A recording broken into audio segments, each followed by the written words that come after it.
Hello guys, कैसे हो आप? सब बढ़िया। तो आज हम स्टार्ट करें एसएससी सीजीएल 2026 के लिए प्रैक्टिस सेट 11। इससे पहले 10 कंप्लीट हो चुके हैं और ये है 12 सितंबर 2025 की शिफ्ट वेस्ट टेस्ट के क्वेश्चन दिए गए हैं 25। तो चलो हम स्टार्ट करते हैं। आप कितने क्वेश्चन सही करते हैं कमेंट बॉक्स में जरूर बताएं, और आपको जो भी क्वेश्चन समझ में नहीं आता है वो भी कमेंट बॉक्स में बताएं। अगले वीडियो में आपको उसका सॉल्यूशन बताया जाएगा। तो चलो स्टार्ट करते हैं।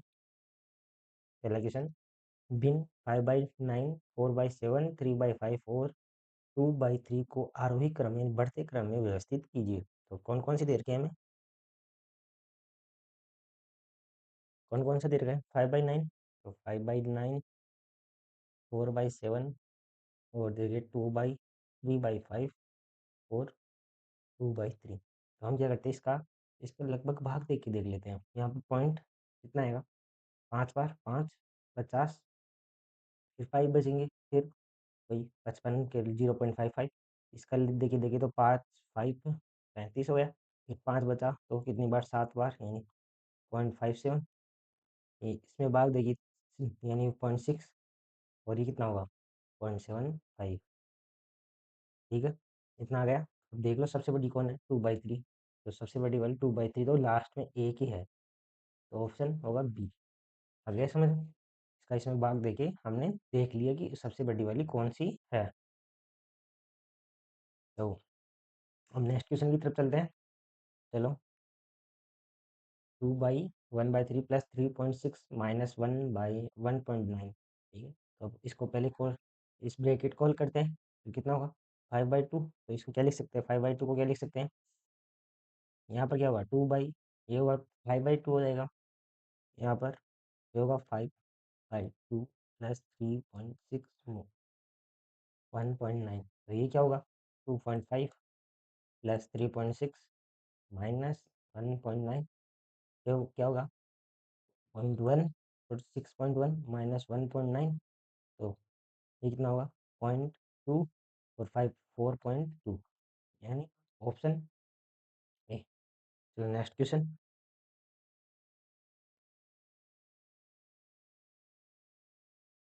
नेक्स्ट क्वेश्चन क्या दे रखा है? वो है इसको, इसका मान ज्ञात करना है। तो क्या करते हैं, पहले इसको सरल भिन्न में लिख लेते हैं। तो क्या होगा? 29/4 यानी 29 माइनस ये बड़ा वाला कोष्टक आ गया, ये तो ऐसे रहेगा। तो हमें क्या करना होगा? पहले सबसे अंदर वाले कोष्टक को हल करना होगा। सबसे अंदर कौन सा है? ये। तो इसको पहले हल करें। क्या आएगा? 2 लघुत्तम आ चुका है, ये आ गया एलसीएम 2। तो 4 आएगा एलसीएम, ये एलसीएम आ चुका है 4। तो 3 माइनस 2, क्या बचेगा वहाँ? यहाँ पर 1/4। इसकी जगह क्या बचेगा? ये बच गया 1/4। आगे समझे? इसको हटा दो। ये क्या बच गई? इसकी जगह हम क्या लिख सकते हैं? 1/4। तो यहाँ पर 1/4 आएगा, तो इसको इंटू कराएगा तो कितना होगा? कितना आएगा? 1/8। यहाँ पर इसकी जगह 1/4 आ चुका है, तो इसको 2 से इंटू करेगा तो 1/8 हो जाएगा। तो अब क्या लिख सकते हैं हम? ये 29/4 माइनस 5/6। ये ये हो गया 1/3। और इसका मान हमें प्राप्त हो चुका है, क्या? 1/8 निकाल चुके हैं, यहाँ पर 1/8। ठीक है, अब वापस इसको ऐसे ऐसे लिख लेते हैं। माइनस ये क्या होगा? इसका एलसीएम क्या होगा? 8। 8 क्या? 24। इस ये कितनी बार? 8 माइनस 3, या वो यहाँ पर हो गया 5/6। और ये आ गया, यहाँ क्या होगा? 5/24। तो फिर यहाँ पर डिवाइड का चिन्ह है, यदि मल्टीप्लाई करेंगे यहाँ पर इसका चिन्ह चेंज करके मल्टीप्लाई करेंगे तो ये क्या होगी? बदल जाएगी। तो ये ऊपर नीचे चेंज हो जाएगी। तो 29/4 माइनस 5/6 इंटू 24/5, ये चिन्ह चेंज करते ही ये संख्या चेंज। तो इससे ये कैंसिल, 6 से कितने? 4 बार। तो क्या बचा? यहाँ पर लिख सकते हैं 29/4 माइनस 4। ओके, ये आ रहा है। तो क्या कर सकते हैं? 29 माइनस 60/4, और यहाँ पर क्या बचेगा? 13/4। तो क्या होगा? 3/4, ये होगा 4 का, यानी ऑप्शन 2000 सॉफ्टवेयर इंजीनियरों के नमूने से दी गई जानकारी का उपयोग करके पाथियन में कुशल और जावा में कुशल इंजीनियरों का अनुपात ज्ञात करना हो। तो पाथियन में कितने हैं 70, और दोनों में कितने हैं, तो यहाँ पर लिख लेते हैं पाथियन, और यहाँ पर लिख लेते हैं जावा। तो यहाँ पर क्या होगा 70 + 50 120, और इसमें दोनों में कितना होगा, ये कितना होगा 10, ये कैंसिल इससे ये, तो 12:11 आ गया। तो ऑप्शन बी। चलो नेक्स्ट क्वेश्चन। अरविंद ने 80,000 का निवेश करके व्यवसाय शुरू किया। 4 महीने बाद भाविन 1,20,000 के साथ शामिल हुआ। शुरुआत में 8 महीने के अंत में चंदन 1,60,000 में शामिल हुआ। यदि वर्ष के अंत में कुल लाभ 1,05,000 है तो चंदन का हिस्सा ज्ञात करो। पहले कौन है अरविंद, दूसरा कौन है भाविना, और तीसरा कौन है चंदन। चंदन को सी से, ठीक है। तो पहला कौन होगा 80,000 से 80,000, और इसके 4 महीने बाद कौन आया भाविन, क्योंकि कितना 1,20,000, 1,20,000 कितने महीनों के लिए, पूरे 12 महीने होते हैं। इसमें 4 महीने बाद आया तो कितने महीनों के लिए हुआ, 8 महीनों के लिए। ये पूरे 12 महीनों के लिए, और 8 महीनों के बाद में क्या था, तो ये कितने कितने 1,60,000 कितने कितने महीनों के लिए आ रहा है, 4 महीनों के लिए, 8 महीनों के बाद में आ रहा है, तो हो गया। अब पहले इनका अनुपात, तो ये 4 से ये कैंसिल और ये कैंसिल हो गया। अब ये 8 से ये 8 कैंसिल 8 कैंसिल, और ये कितनी बार 2 बार, और ये और क्या कैंसिल हो रहा है, 4 से 4 से ये 3 बार, ये भी 3 बार, तो यहाँ बचा 3 अनुपात 3 अनुपात यहाँ बचा 2। ओके, तो कुल ये प्रॉफिट आ गया हमारे पास। तो इनको जोड़े कितना आ रहा है 8, 8 का मान कितना देर का 105, ये इनका प्रॉफिट है टोटल 1,05,000। इसमें 8 का भाग देखिए, हमें किसका पूछ रहा है, चंदन। चंदन कितनी है अनुपात में है 2 में, तो ये आएगा 2 से कितनी बार 4 बार।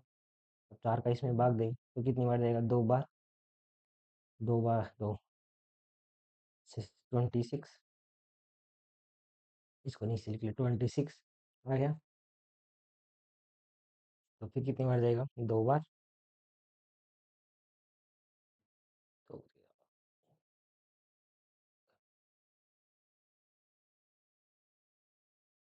26,250 से आ रहा है, तो ऑप्शन डी।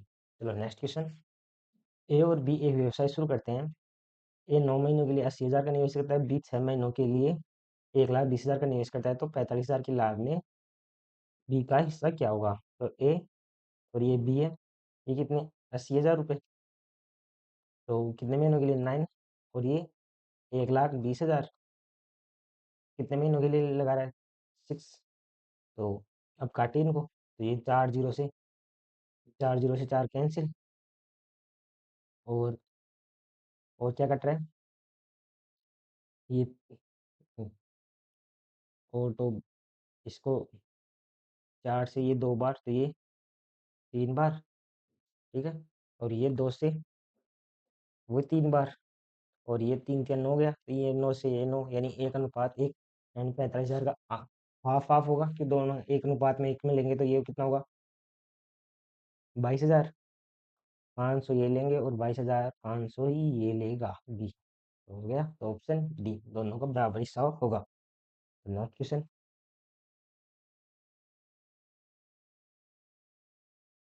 चलो नेक्स्ट क्वेश्चन की तरफ चलते हैं। 100 और 250 के बीच सभी पूर्णांकों का औसत क्या है जो 11 से पूर्णतः विभाजित विभाज्य है। तो पहले किस किसके बीच में देखना है 100 एंड 250। तो पहले क्या ऐसी संख्या देखना है पहला कि उसमें 11 का पूरा पूरा भाग जाएगा, तो वो कौन सी संख्या होगी 110, और इस तरफ कौन सी होगी 11 का भाग दें तो 220, 220 में पूरा पूरा जाता है। 25 में भाग दे तो 11 का कितना बार जाएगा 2 बार, और कितना हो जाए 3, फिर 2 बार, कितने 8 से इस वक्त बच रहे हैं, तो 8 को कम कर देते हैं, तो इसमें से ये आएगा 242। इसके अंदर ये लास्ट संख्या है जिसमें 11 का पूर्ण भाग जाता है और ये है शुरुआत। अब बस इन दोनों को जोड़ना है और इनके अंदर 2 का भाग देते हैं। ये फर्स्ट ये लास्ट संख्या, उन दोनों को जोड़ा और कितना हो गया 2 फिर 3/2 कितना होगा 17 यानी ऑप्शन ए। चलो नेक्स्ट क्वेश्चन। 15 संख्याओं का औसत 80 है। पहली 6 संख्याओं का औसत 72 है। अगली 6 संख्याओं का औसत पहली 6 संख्याओं के औसत का 25% अधिक है। 13वीं 15वीं से 8 अधिक है और 14वीं से 15वीं संख्या से 10 कम है। 13वीं और 14वीं संख्याओं का औसत क्या है? 15 संख्याओं का कितना देर का है 80 औसत। 6 संख्याओं का कितना देर का है 72 और फिर क्या पूछ रहा है अगली 6 संख्याओं का क्या देर का है?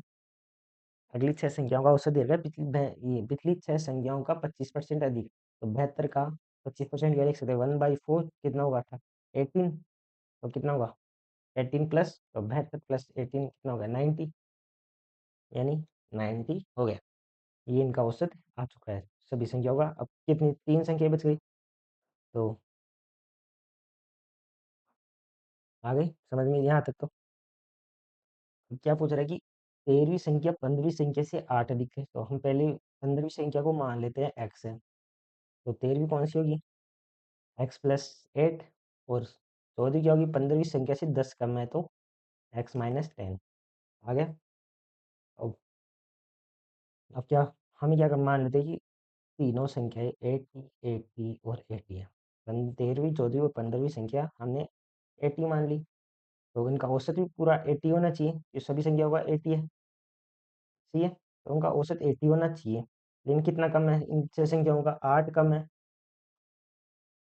8 कम हो रहा है तो कितना 8 सिंह 48 यानी 48 माइनस और ये कितना ऊपर है 10 इंटू 60 कितना बचे माइनस के 12। तो यहाँ पर तीनों का हमें कितना दिया गया है 240 हो गए दोनों को जोड़े यानी 240 तो है तीनों संख्या लेकिन ये -12 भी आ रहा है एक तो यानी -12 तो कितना बचेगा तो 228 ये आ चुका है तीनों संख्याओं का योग। तो हम चलो पहले तीनों संख्या निकाल लेते हैं अब इनको जोड़े इनको तो क्या होगा 10 चेंज कर लेते हैं।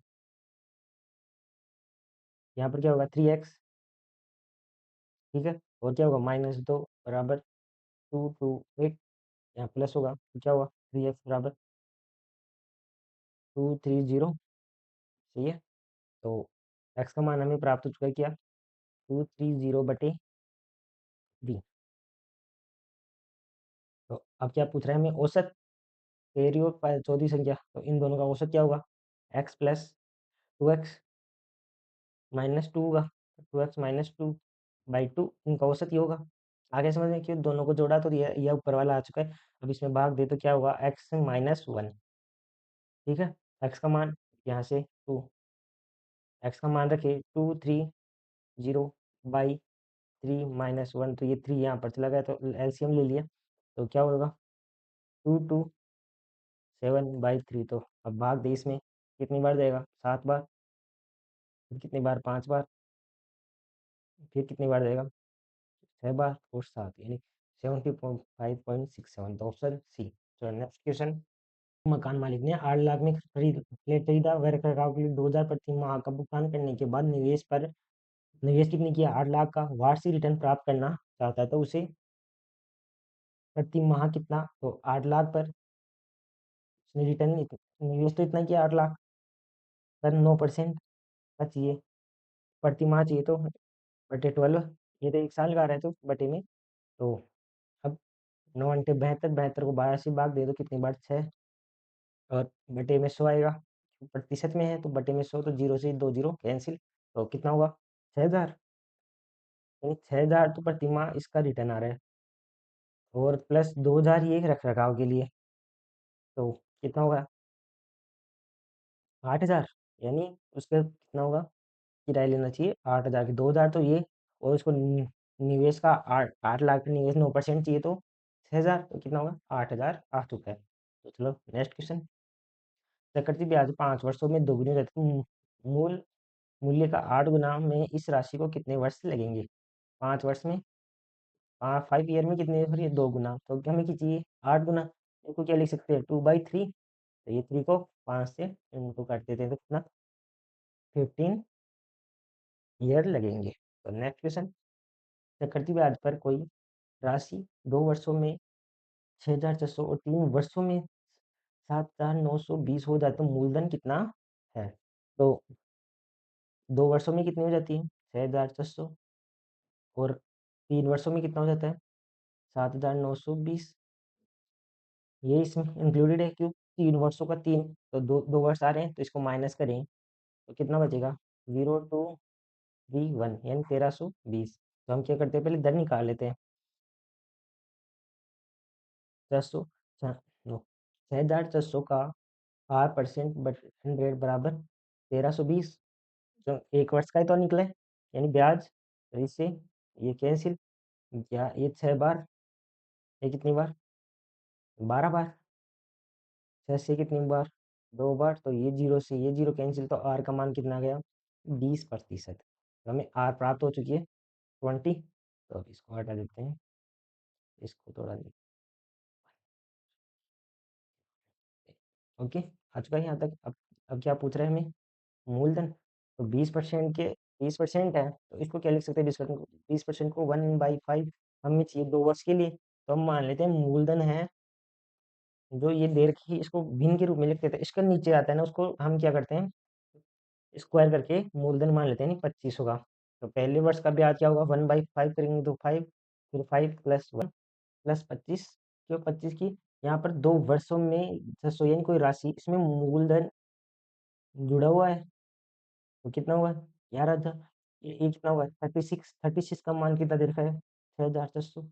तो अब क्या, 6 से कितनी बार कैंसिल हुआ, ये 6 बार, ये 11 बार, तो 25 से इंटू, जब मूलधन चाहिए हमें, तो 1100 इंटू 6 इंटू 25, तो 11 से इंटू करिए तो कितना होगा, 2/6, 6 का भाग दें तो कितनी बार, 4 बार,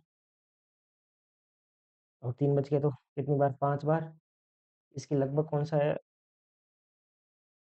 तो इसके 4-5 के लगभग हमें कौन सा ऑप्शन है, 45, और आगे कितनी बार जाएगा, 48, 8, 3.33, यानी इतना। तो कौन सा ऑप्शन है, ये है सी।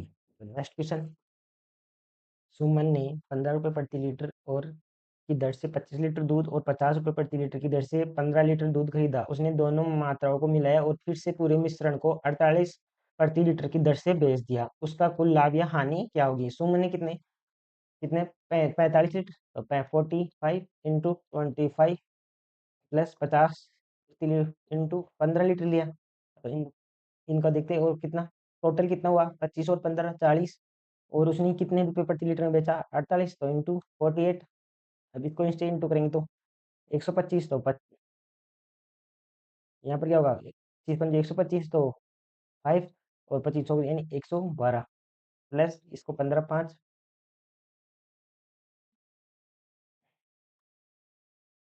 75, और ये हो गया बराबर, ये हो गया।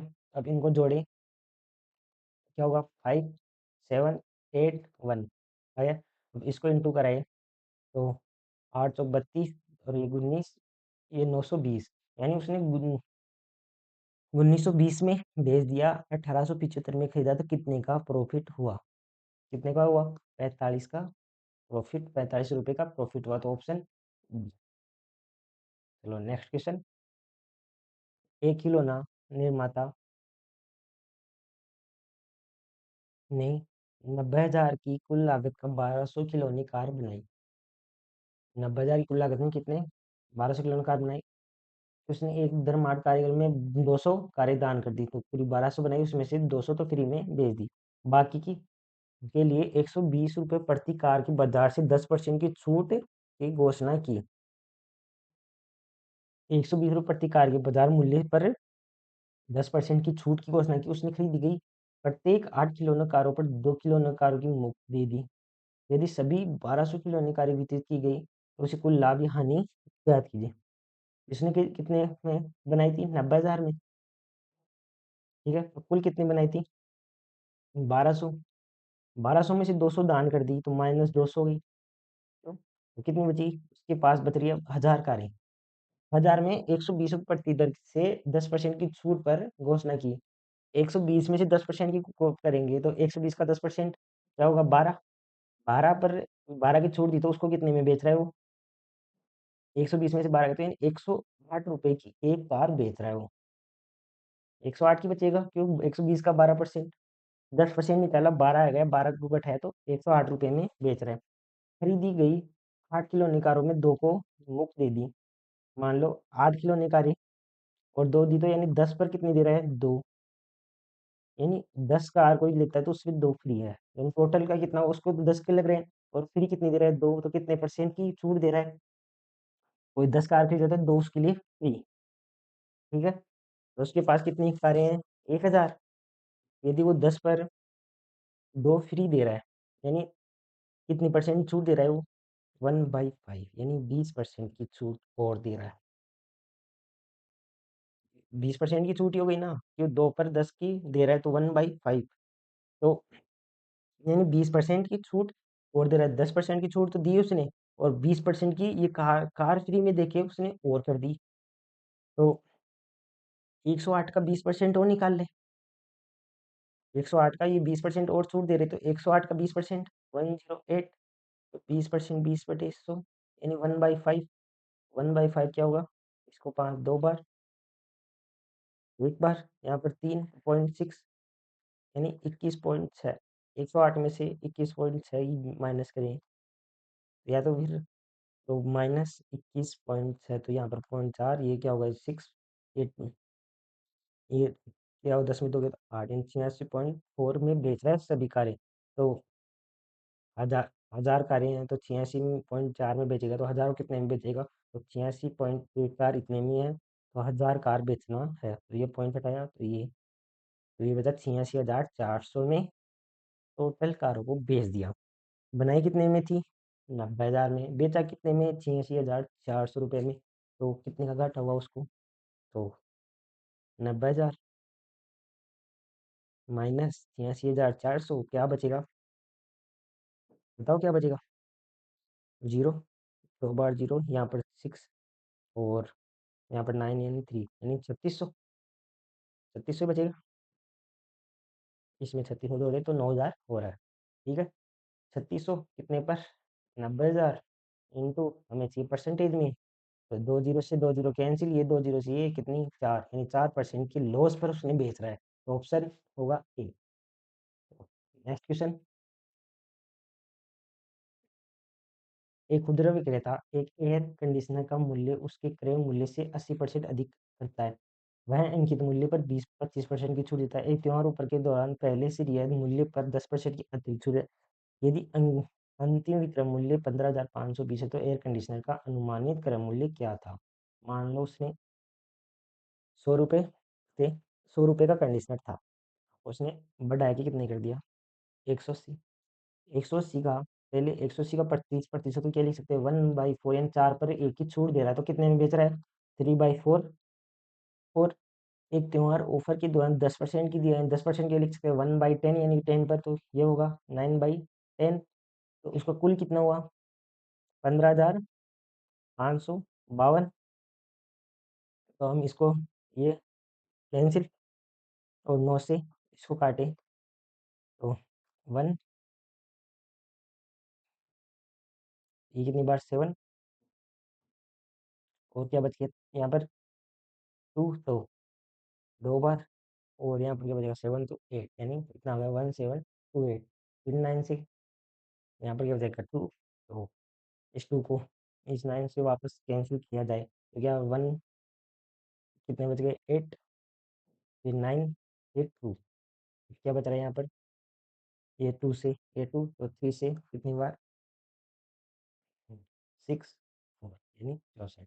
तो एक का मान कितना गया? 64 इंटू 2 तो कितना होगा? 8 128। तो क्या पूछ रहा है? एयर कंडीशनर का अनुमानित क्रय मूल्य क्या था? उसने कितना मान पे उसने कितने में खरीदा था? कितने में खरीदा था? तो कितना माना था हमने? 100। तो एक का मान 128 है तो पूरा कितना हुआ? इंटू 2 यानी 12,800। तो ऑप्शन कौन सा होगा? सी। तो नेक्स्ट क्वेश्चन, 40 लीटर मिश्रण में जूस और पानी का अनुपात 5:3 है। जूस और पानी के अनुपात को 2:3 में बदलने के लिए इस मिश्रण में कितना पानी मिलाया जाना चाहिए? तो कितना देर का है? 5:3। उसको कितना करना है हमें? 2:3। इसमें क्या मिला रहे हैं? पानी। जूस नहीं मिला रहे, तो जूस का अनुपात तो सेम होना चाहिए दोनों तरफ। इसमें पानी का हो रहा है, तो हम क्या करते हैं, इन दोनों को सेम करते हैं। तो इसको ऊपर वाले को 2 से और इसको 5 से इंटू करवा देते हैं, तो कितना हुआ? नया अनुपात क्या होगा? 10:6। और यहाँ पर क्या होगा? वही 10:15। तो इसमें कितना बढ़ा? तो अब क्या टोटल कितना देर का था हमें? 40। तो यहाँ पर कितना हुआ? 16। तो ऊपर वाला 16, 16 का हमें देर का है 40। तो यहाँ पर कितना बढ़ रहा है, ये देखना है। तो यहाँ पर कितना बढ़ रहा है? 9। हम 3 9 का मान, क्योंकि इतना ही तो बढ़ रहा है, इतना ही तो पानी मिला है कि ऐसे कितना हो गया पानी? 15। और जूस तो सेम है, तो यहाँ पर 9।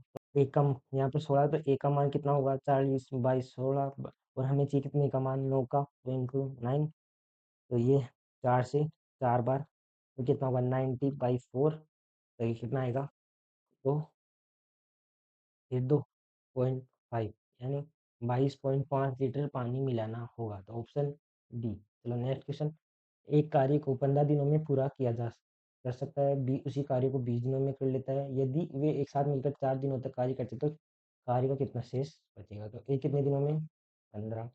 और बी 20 दिनों में कर सकता है, तो टोटल कार्य यानी एलसीएम कितना होगा इसका? 60। यहाँ पे कितनी बार?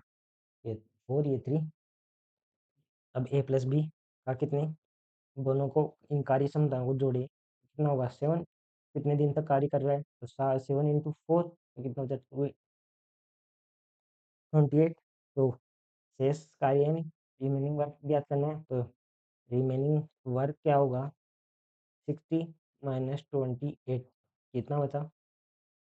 32। तो 32 बच रहा है। और हमें क्या चाहिए? तो शेष भाग, तो 32/60, ये हमें कितना भाग शेष रहा है ये पूछना है। तो अब काटें, ये कितनी बार? 4 से 8 बार। ये कितनी बार? 15 बार। 8/15, तो ऑप्शन सी। तो यानी ऑप्शन क्या होगा? सी। चलो नेक्स्ट क्वेश्चन, 90 प्रति किग्रा और 150 रुपये प्रति किलो मूल्य वाले दो तेलों को मिलाया जाता है। 20% लाभ मार्जिन प्राप्त करते करते हुए 144 प्रति केजी में बेचा जाता है। तो मिश्रण में दोनों तेलों का अनुपात, तो हम कितने में बेच रहे हैं? 20% लाभ, यानी इसको क्या लिख सकते हैं? 1/5 यानी 5 पर 1 का लाभ। तो 5 से कितना हुआ? 6। 6 का मान कितना दे रखा है हमें? 6 का मान 144। तो 5 का मान क्या होगा? उसने कितने में होगा? तो यह कितनी बार कैंसिल हो रहा है? 2 बार। 24 बार। 24 इंटू 5। 5 का मान चाहिए, तो इंटू 5 कितना हुआ? 120। यानी उसने 120 में खरीदा और 144 में बेच रहा है, तो उसको 20% लाभ हो रहा है। तो उसने क्या किया? पहले तो 90 वाले को मिलाया, फिर 150 रुपये केजी वाले तेल को मिलाया, तो उसने कुल कितना, उसको कितने में पड़ा हो? दोनों को कितने में हुआ? 120 में। अब इनका निकाल लेते हैं, ये अब कितना होगा? 30। ये कितना होगा? कोई 30। 1:1 में होगा, तो ऑप्शन ए। तो next question, 3 pipe A, B और सी एक टंकियों क्रमशः से 6, 8, 12 घंटे में बढ़ सकते हैं। तीनों पाइपों को एक साथ खोल दिया जाता है, तो पाइप सी को बंद करने से पहले वे 2 घंटे के लिए काम करते हैं। सी को बंद करने से पहले वे 2 घंटे के लिए काम करते हैं। इसके बाद टंकी को पूरी तरह भरने में कितना अतिरिक्त समय लगेगा? ए है, ये बी है, और ये सी है। तो ये कितने घंटों में बढ़ सकता है? 6 घंटों में। ये कितने घंटों में? 8 घंटों में। ये 12। तो कितना हुआ? एलसीएम 24। यहाँ पे 4, ये 3 और ये 2। अरे यहाँ तक समझ में? अब क्या बोल रहे हैं? नो, आगे इनको तीनों को खोल देते हैं, और सी को दो को बंद करने से पहले 2 घंटे के लिए काम करते हैं। यानी 2 घंटों के लिए दोनों को, तीनों को चालू रखते हैं, फिर 2 घंटे बाद में सी को बंद कर देते हैं। तो ये कितना हुआ टोटल? ए बी प्लस सी का मान? 9, 9 है, और 2 घंटे के लिए चालू होता है, 9 इंटू 2, 9 इंटू तो कितना होगा 18, 18, तो कितना शेष रहा, 24 था, बढ़ना था, 18 बढ़ चुके हैं, तो कितना शेष रहा, शेष कितना बचा 6।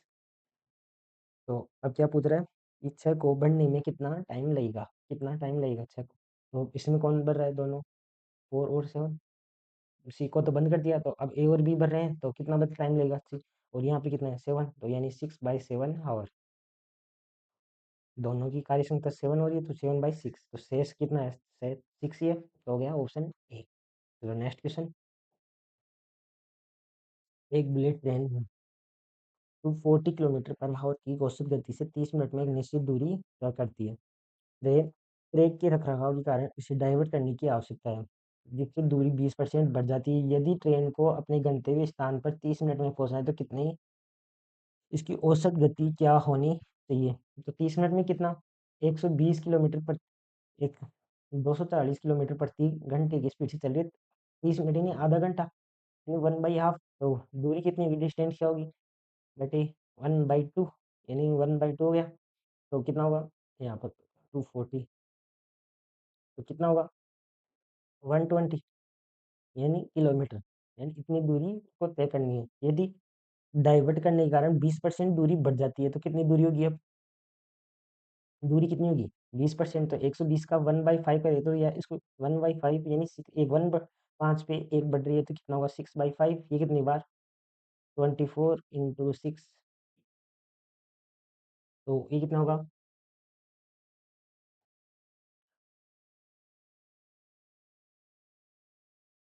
144, 144, तो ये डिस्टेंस आ चुकी है, तो हमें क्या चाहिए, इसको वही आधे घंटे में पहुंचना है, तो औसत गति, तो हमें स्पीड चाहिए, तो स्पीड का सूत्र, डिस्टेंस कितनी है 144, वही 1 बाई इंटू 1/2 घंटे वही होगा, तो इसका 1/2 होगा, तो यहाँ पर 30 में 1/2 है, तो ये ऊपर आ चुका है, तो उसको, तो स्पीड क्या होगी 882, यानी 288 किलोमीटर पर आवर स्पीड से उसको चलना होगा, तो वो 144 को हो जाएगी। दो कारें एक्स और वाई एक दूसरे से 360 किलोमीटर दूर बिंदु से चलना शुरू करती है, स्थिर गति से यात्रा करती है, वे एक दूसरे की ओर आ रही है, वे 4 घंटे में मिलती है, वे एक ही दिशा में चलती तो वे 12 घंटे में मिलती, तो एक्स की गति ज्ञात कीजिए, तो दूरी कितनी है 360, यदि वो एक दोनों एक ही स्थिति में आ रही, तो उन दोनों की क्या करते हैं, उनकी दोनों की गति को जोड़ते हैं, और यदि वो दोनों एक ही दिशा में चल रही, तो उन दोनों की गति को क्या करते हैं, माइनस करते हैं। आगे समझ रहे हो? तो हमें कितना है, ये है स्पीड, तो दूरी कितनी है 360/4, और इसका क्या होगा, इसमें कितने घंटे मिल रही है 360 बटे कितनी दूरी में 12 इन 12, इसको काटे कितनी बार, एक्स प्लस वाई का मान क्या आएगा 90, और यहाँ पर एक्स माइनस वाई का क्या होगा 30, अब आ चुका है एक्स प्लस वाई का मान 90, एक्स माइनस वाई का 30, तो किसका पूछ रहे हैं हमें, एक्स का, तो एक्स माइनस वाई का मान क्या देखा है 30, तो इन दोनों को जोड़ते हैं, तो 2x ये कैंसिल हो गया, ये कितना गया 120, तो एक्स का मान कितना गया 60, 60 किलोमीटर पर आवर की गति से चलना होगा, तो ऑप्शन ए। तो नेक्स्ट क्वेश्चन, 21 सेंटीमीटर त्रिज्या वाले एक वर्ताकार पिज्जा है, यदि उसके 75% भाग खा लेते, तो शेष पिज्जा का क्षेत्रफल क्या होगा, तो एक गोलाकार होगा, तो इसका सूत्र क्या होता है, क्षेत्रफल का पाई आर स्क्वायर, तो 22/7 इंटू आर का मान कितना देखा है 21 इंटू 21, इसको 75 यानी इतना था, इसको मान लो 4 भागों में बांट सकते हैं, तो इसके ये 3 भाग तो खा चुके हैं, ओनली इतना ही बच रहा है, तो कितना बच रहा है 1/4, 75% क्या 3/4, यानी 4 में से 3 भाग खा चुके हैं, तो ये 1/4 ही बच रहा है, इसको काटें, ये कितनी बार 3 बार, इस टाइम ये कितनी बार है 11, ये 5, तो यहाँ क्या होगा 11 इंटू 63, ये क्या होगा 396/2, 3 सॉरी 4 6.5 सेंटीमीटर स्क्वायर ये उसका बच रहा है, तो ऑप्शन बी। तो नेक्स्ट क्वेश्चन, एक वलयाकार डिस्क की बाहरी त्रिज्या 10 सेंटीमीटर, आंतरिक त्रिज्या 7 सेंटीमीटर है, तो पूरे बाहरी वर्ग के क्षेत्रफल से वलय के क्षेत्रफल का अनुपात क्या होगा? तो उन तो क्या पूछ रहा है, 10 ये कोई वलय वलय कैसी होती है, ये से और एक अंदर से ये से। हमें क्या पूछ रहा है, बाहरी, तो ये उसकी ये पूरी देर के 10 और ये है 7। हमें क्या पूछ रहा है, इसका क्षेत्रफल, ये इनका अनुपात पूछ रहा है, ये पूरी यानी पूरा और इसका, इन दोनों के अनुपात के बारे में। तो इसका क्या होगा, पाई आर स्क्वायर। पूरी बाहरी वर्ग के क्षेत्रफल के वलय के क्षेत्रफल का भाग, यानी पहले इसका पूछ रहा है, तो इसका क्या होगा, pi capital R square minus small R square अनुपात पाई कैपिटल आर स्क्वायर। तो पाई यहाँ पर क्या होगा, 10 का स्क्वायर माइनस 7 का स्क्वायर अनुपात पाई इंटू 10 10। ये कैंसिल, इसको क्या लिख सकते हैं, यहाँ पर कितना बच रहा है, 51, 100 माइनस 49 करेंगे तो कितना होगा, और यहाँ पर 100, और यही आएगा, लेकिन इसमें क्या दे रहा है, लगभग करना हुआ तो यहाँ पर इसको कम कर देते हैं, 50 लिख सकते हैं इसको। तो यहाँ पे क्या होगा, 1/, इसको ये अनुमानित है।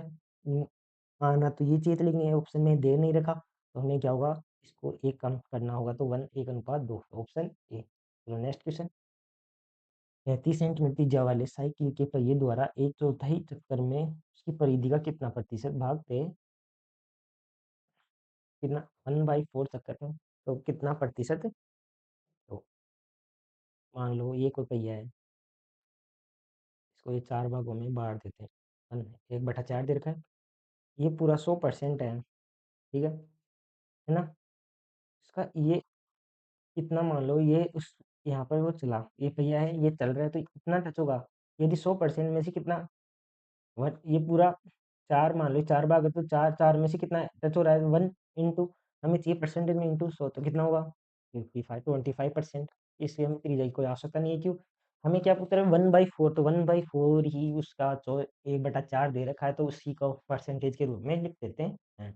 तो नेक्स्ट क्वेश्चन, 31 का क्यूब प्लस 80 का क्यूब प्लस 37 का क्यूब प्लस 210 का मान क्या होगा? देखो, इसका क्यूब करेंगे तो हमें बहुत टाइम लग सकता है, कि क्यूब इन सभी का याद तो होगा नहीं, तो हम क्या करते हैं, इसमें डिजिटल सम लगाते हैं।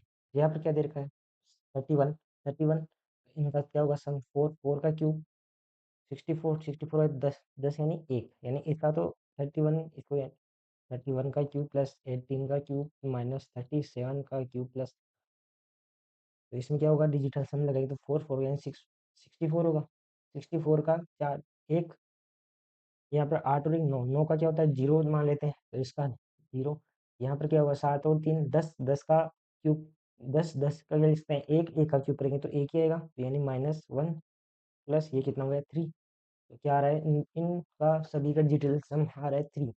अब इनका निकाले, ये क्या होगा, 8 और 9, इसका 6 और 9, यानी ये तो पूरा आएगा 0, है ना, और 8 ये तो 9 कैंसिल, ये क्या है 6, ये माइनस का 6 आ रहा है, हमें चाहिए प्लस में, प्लस का 3 है, तो इसको 9 में से 6 के यानी 3, यानी इसी इसका डिजिट हमारा है 3।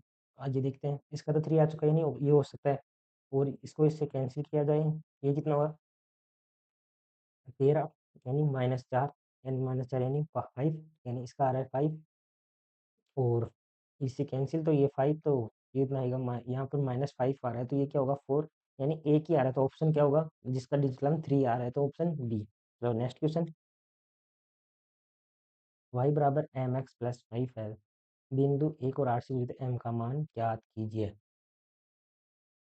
y बराबर mx प्लस 5 है, y बराबर क्या दे रखा है, mx प्लस 5, x और y का मान रखें, तो 8 बराबर m प्लस 5, क्या होगा, m बराबर 3, यानी m का मान क्या आ गया 3, तो ऑप्शन सी। चलो आज की क्वेश्चन यहीं कंप्लीट होते हैं, तो please thank you for support. Like, share and subscribe ज़रूर करें, जिससे और आपको ये पीडीएफ चाहिए तो static study centre Telegram join करें और आपको ये स्कैनर स्कैन कर सकते हैं और आप डायरेक्ट टेलीग्राम से जुड़ सकते हैं। Please like, share and subscribe ज़रूर करें, जिससे आपको अगली वीडियो के बारे में पता चल जाएगा। Thank you so much for watching. Thank